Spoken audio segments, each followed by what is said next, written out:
Assalamualaikum warahmatullahi wabarakatuh. Perkenalkan, nama saya Esa Safana Zahra dari Prodi Sistem Informasi kelas Sistem Basis Data B. Di sini saya akan menjelaskan hasil dari tugas yang diberikan. Masih seperti tugas yang kemarin, yang sekarang yaitu masih untuk menganalisis bon pembelian. Kita lanjut ke soal pertama, yaitu soal pertama beri nama relationship. Relationship memiliki nama. Nama relationship menunjukkan makna relationship antara dua entity. Nama bisa dibaca dari dua arah, bisa dari entity pertama, juga bisa dari entity kedua. Untuk peminjaman di lab Fasilkom, tentukan nama relationship-nya. Nama relationship-nya dibaca dari baris atau nama relationship entity kolom.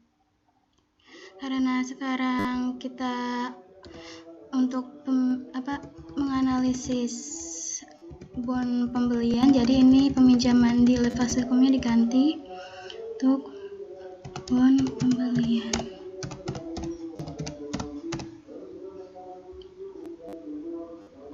Sini saya sudah mempunyai tabelnya. Yang pertama yaitu terdapat bengkel. Bengkel memiliki parts atau barang. Kemudian bengkel memperkerjakan mekanik. Selanjutnya di bengkel terjadi kegiatan pembelian. Yang kedua terdapat parts atau barang. Di parts atau barang dicatat atau ditawarkan oleh mekanik. Kemudian parts atau barang juga dibeli oleh pembeli. Kemudian parts atau barang juga dikategorikan dalam jenis part atau barang. Parts atau barang juga dibeli saat kegiatan pembelian itu terjadi. Ketiga terdapat mekanik. Mekanik dipekerjakan oleh bengkel. Mekanik mencatat atau menawarkan parts atau barang. Mekanik melayani pembeli. Mekanik juga memperbaiki kendaraan. Mekanik juga melayani pembeli. Selanjutnya ada pembeli. Pembeli membeli parts atau barang di bengkel. Kemudian pembeli dilayani oleh mekanik. Pembeli juga memiliki kendaraan, yang mana kendaraan itu nanti akan diservis atau dicek di bengkelnya. Pembeli juga melakukan kegiatan pembelian di bengkel. Kendaraan dapat diperbaiki oleh mekanik di bengkel. Kendaraan dimiliki oleh pembeli. Kendaraan dapat dikategorikan ke dalam jenis kendaraan. Selanjutnya yaitu ada jenis parts atau barang. Jenis part atau barang terdiri atas part atau barang itu sendiri. Untuk jenis part atau barang hanya ini saja. Kemudian jenis kendaraan. Jenis kendaraan terdiri atas kendaraan itu sendiri, seperti yang jenis part atau barang. Selanjutnya pembelian. Pembelian dapat dilakukan di dalam bengkel. Pembelian dalam kegiatan pembelian dapat membeli parts atau barang. Dalam kegiatan pembelian dilayani oleh mekanik. Dalam kegiatan pembelian dilakukan oleh pembeli. Selanjutnya berpindah ke soal yang nomor 2. Soal 2, untuk setiap relationship tentukan optionality entity yang terlibat. Entity A dan B mempunyai relationship. Optionality menjelaskan apakah semua instansi dari A harus ikut serta dalam relationship. Kemudian, apakah semua instansi dari B harus ikut serta dalam relationship. Jenis optionality yaitu terdiri dari wajib dan tidak wajib. Wajib bagi A jika semua instansi A harus ikut relationship tersebut. Tidak wajib bagi A jika ada instansi A boleh tidak ikut relationship tersebut. Untuk setiap relationship tentukan optionality dari entity yang terkait. Di sini saya sudah menjawab dari soal yang nomor 2. Yang pertama yaitu terdapat relationship antara bengkel dan parts atau barang. Optionality parts atau barang yaitu wajib karena setiap barang harus tercatat milik bengkel, dan ketika barang tersebut ditambahkan sebagai data baru, maka harus mencantumkan bengkelnya. Optionality bengkel tidak wajib karena bengkel tidak harus memiliki barangnya. Misal ada bengkel baru yang datanya sudah masuk ke database, tapi bengkel tersebut masih belum memiliki barangnya, maka optionality bengkel adalah tidak wajib. Kemudian yang kedua adalah relationship antara bengkel dan mekanik. Optionality untuk mekanik adalah wajib, karena setiap mekanik yang bekerja pada bengkel harus tercatat sebagai pegawai bengkel, dan ketika terdapat mekanik baru, maka mekanik tersebut ditambahkan sebagai data baru dan harus mencantumkan bengkelnya. Kemudian optionality untuk bengkel adalah tidak wajib. Misalnya, bengkel mempunyai divisi baru. Bengkel tersebut tidak harus mencari mekanik baru atau pegawai baru untuk mengisi divisi tersebut, karena bisa saja satu mekanik atau satu pegawai yang ada di dalam bengkel tersebut dipekerjakan dalam beberapa divisi. Yang ketiga adalah relationship antara bengkel dan pembeli. Optionality pembeli wajib, karena setiap pembeli yang membeli barang pada bengkel harus dicatat, dan ketika terdapat pembeli baru, maka pembeli tersebut ditambahkan sebagai data baru dan harus mencantumkan bengkelnya. Optionality untuk bengkel tidak wajib, karena belum tentu pembeli melakukan pembelian barang di setiap saat di bengkel.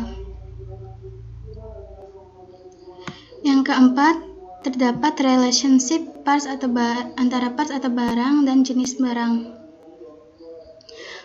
Untuk optionality barang itu wajib. Penjelasannya, karena setiap barang harus ada jenisnya. Ketika menambah data barang baru harus mencantumkan jenisnya. Optionality untuk jenis barang itu tidak wajib, karena jenis barang tidak harus ada barangnya. Misal ada jenis barang yaitu oli, kita bisa menambahkan jenis tersebut di entity jenis barang, meski saat ini belum ada lab yang punya oli. Ini ralat, ini maksudnya bengkel. Jadi, optionality untuk jenis barang itu tidak wajib, karena jenis barang tidak harus ada barangnya.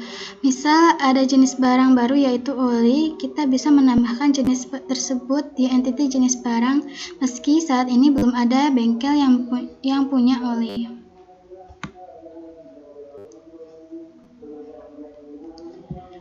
Relationship kelima yaitu relationship antara parts barang dengan pembelian. Optionality pembelian adalah wajib, karena setiap kegiatan pembelian barang harus dicatat dalam data bengkel.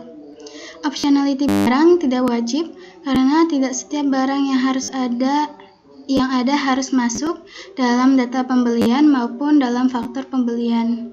Yang keenam, terdapat relationship mekanik dan pembeli. Optionality pembeli yaitu wajib. Alasannya, karena setiap pembeli yang dilayani oleh mekanik harus dicatat, dan ketika terdapat pembeli baru, maka pembeli tersebut ditambahkan sebagai data baru dan harus mencantumkan mekanik yang melayaninya. Optionality mekanik yaitu tidak wajib, karena setiap mekanik tidak melayani pembeli yang sama. 7. Relationship antara mekanik dengan pembelian. Optionality pembelian itu wajib, karena setiap transaksi pembelian harus dicatat dalam data, dan dalam data dapat dicantumkan siapa mekanik yang melayani transaksi tersebut. Optionality mekanik tidak wajib, karena tidak semua mekanik melayani transaksi pembelian. 8. Yaitu relationship pembeli dan kendaraan. Optionality kendaraan yaitu wajib, karena setiap kendaraan yang diservis di bengkel pasti dimiliki oleh pembeli itu sendiri. Kendaraan yang diservis ini harus dicatat. Optionality pembeli itu tidak wajib, karena pembeli yang datang belum tentu memiliki atau membawa kendaraan, sehingga tidak bisa dicatat. Nomor 9 yaitu terdapat relationship pembeli dan pembelian. Optionality pembeli wajib, karena setiap pembeli yang melakukan kegiatan pembelian harus dicatat dalam data. Sedangkan optionality pembelian tidak wajib karena setiap kegiatan pembelian pada barang, data pada pelanggan tidak perlu mencatat setiap data yang ada pada pembelian. Yang terakhir terdapat relationship antara kendaraan dan jenis kendaraan. Optionality untuk kendaraan yaitu wajib, karena setiap kendaraan harus ada dan dikategorikan dalam jenisnya masing-masing. Ketika menambah data, barang harus mencantumkan jenisnya. Optionality jenis kendaraan yaitu tidak wajib, karena jenis kendaraan tidak harus ada kendaraannya. Misal terdapat jenis kendaraan baru yaitu sepeda. Kita bisa menambahkan jenis tersebut di entiti jenis kendaraan, meski saat ini belum ada bengkel yang melayani sepeda. Selanjutnya, soal ketiga. Soal ketiga ini untuk setiap relationship, tentukan cardinality setiap entity yang terlibat. Misalnya, entity A dan B mempunyai relationship, cardinality menunjukkan satu instance A berasosiasi dengan berapa banyak instance B, atau satu instance B berasosiasi dengan berapa banyak instance A. Jenis cardinality yaitu terdapat 3, ada one-to-one, satu instance A berasosiasi dengan satu instance B dan sebaliknya. Many-to-many, satu instance A berasosiasi dengan satu atau beberapa jenis instance B dan sebaliknya. One-to-many, instance A berasosiasi dengan satu atau beberapa instance B, sebaliknya satu instance B berasosiasi dengan hanya satu instance A. Jawaban untuk soal nomor 3 yaitu yang pertama, terdapat relationship antara bengkel dan pas barang. Cardinality-nya itu one-to-one, one di sisi bengkel, many di sisi barang. Penjelasannya, pada database di setiap pencatatan barang baru di bengkel harus menyertakan ID dari barangnya. Yang nomor 2, terdapat relationship bengkel atau bengkel dan mekanik. Cardinality-nya yaitu one to many, one di sisi bengkel, many di sisi mekanik. Penjelasannya, pada database di setiap pencatatan data di bengkel harus menyertakan ID mekanik yang bekerja. Ketiga, terdapat relationship bengkel. Cardinality-nya yaitu one to many, one di sisi bengkel dan many di sisi pembeli. Pencatatan data di bengkel harus mencatatkan UID pembeli yang membeli di bengkel. 4, terdapat antara bengkel dan pembeli. Cardinality-nya yaitu one di sisi bengkel dan many. Penjelasannya, pada pencatatan di data di bengkel harus menyertai UID pembeli yang membeli di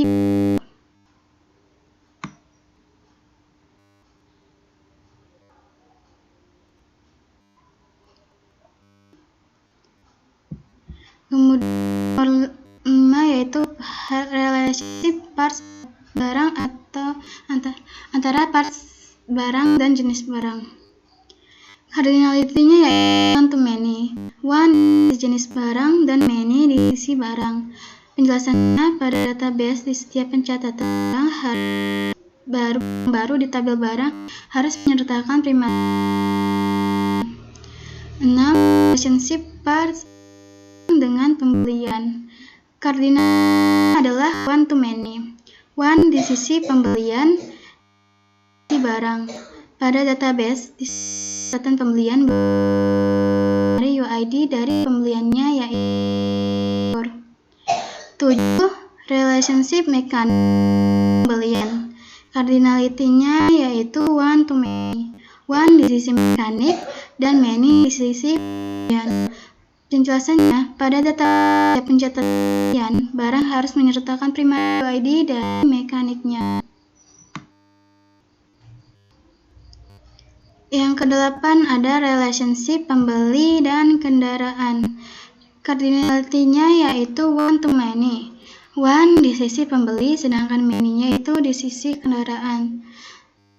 Penjelasannya, pada database di setiap pencatatan kendaraan baru di tabel kendaraan harus menceritakan pembeli. 9. Relationship pembeli dan pembelian. Artinya yaitu one to many. One di sisi pembeli dan many pembelian. Pada database di setiap pencatatan pembelian baru di tabel pembelian harus menyertakan primary UID dari pembelinya. Dan yang terakhir yaitu 10. Relationship kendaraan dan jenis kendaraan. Memiliki cardinality yaitu one di sisi jenis kendaraan, di sisi kendaraan, di sisi kendaraan. Penjelasannya, pada setiap pencatatan kendaraan baru di tabel kendaraan harus menyertakan primary UID dari jenisnya.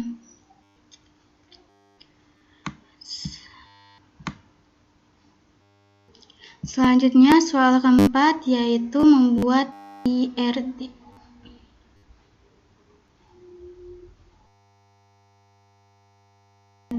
Menggunakan Oracle SQL Development Modeler. Bisa dilihat di sini terdapat entity bengkel yang mempunyai atribut ID bengkel, nama bengkel, alamat, dan nomor. ID bengkel merupakan primary, sedangkan nama bengkel merupakan secondary.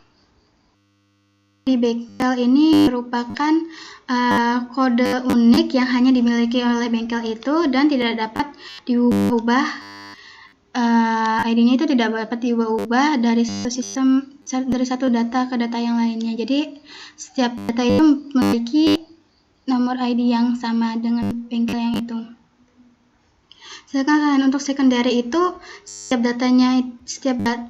nama di setiap datanya itu bisa diubah-ubah. Di sini juga terdapat alamat dan nomor telepon. Alamat dan nomor telepon ini bersifat mandatory. Ini satu bengkel ini bisa berhubung banyak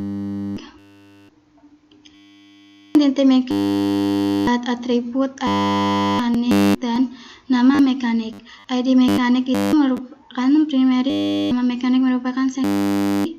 Seperti yang seperti bengkel, ID mekanik ini sifatnya unik karena hanya dimiliki oleh satu mekanik. Jadi satu ID ini hanya dimiliki oleh satu mekanik. Sedangkan nama mekanik ini sifatnya secondary. Satu nama bisa memiliki berapa mekanik bisa memiliki nama yang sama.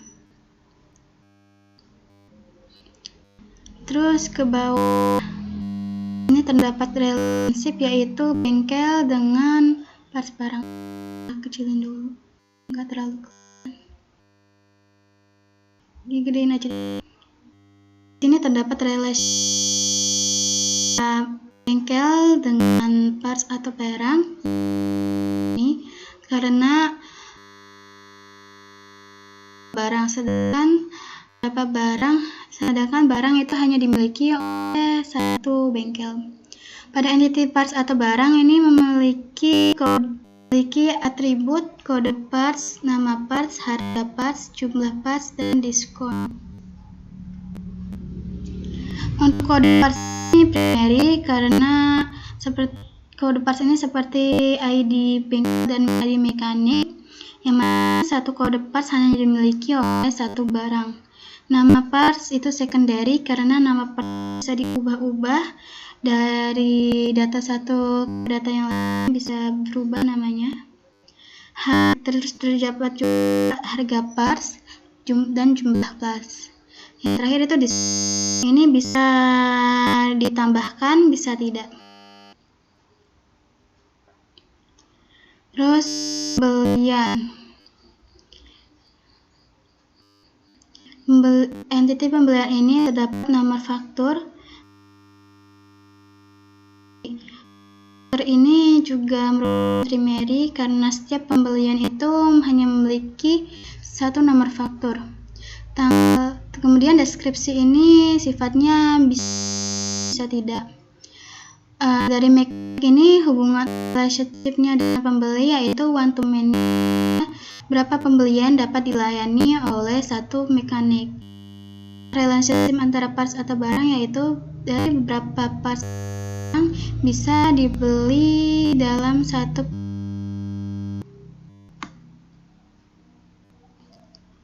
Kemudian terdapat entity jenis barang. Ini isinya ada ID jenis barang dan nama jenis barang. Untuk ID jenis barang ini sifatnya primary karena satu jenis barang hanya jenis ID. Untuk nama sifatnya secondary karena bisa diubah-ubah setiap datanya namanya.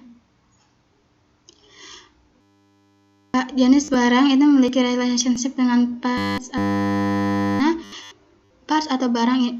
Berapa parts barang ini bisa dimiliki jenis barang, satu jenis barang.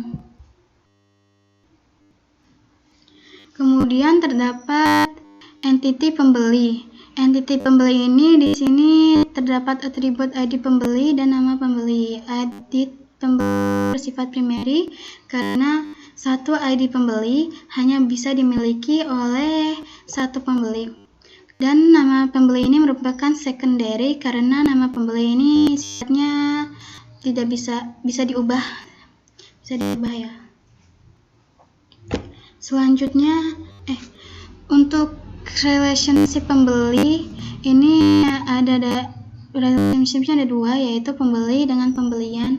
Hubungan relationship pembeli dengan pembelian yaitu one to many, di mana satu pembeli bisa melakukan berapa kali pembelian, dan hubungan relationship dengan pembeli dengan parts yaitu one to many juga, di mana satu pembeli bisa membeli beberapa parts.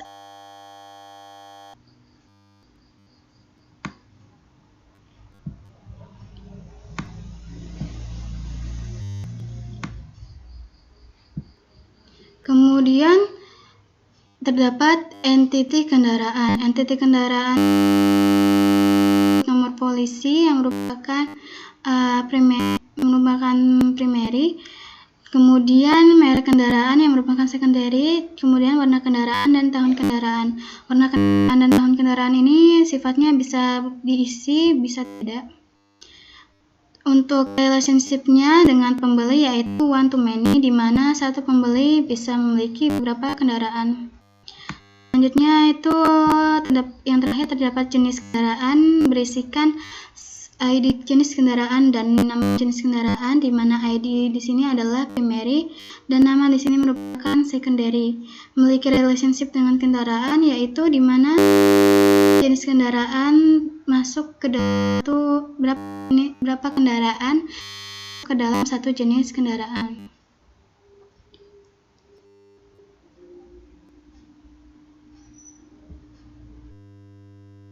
Selanjutnya yang telah soal kelima, membaca relationship menggunakan IDIS yang pertama yaitu setiap barang atau parts harus menjadi milik satu bengkel.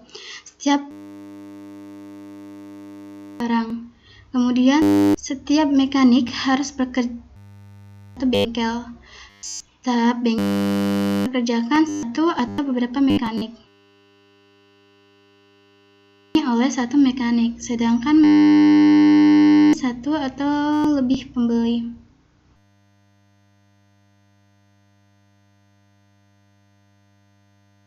Setiap satu barang harus dibeli oleh satu pembeli. Sedangkan setiap satu pembelian hanya bisa dilakukan pembeli. Sedangkan kendaraan itu sendiri hanya oleh satu pembeli. Setiap parts hanya bisa dimiliki oleh bisa memiliki beberapa barang. Kemudian yang terakhir kendaraan. Jenis kendaraan memiliki berapa kendaraan.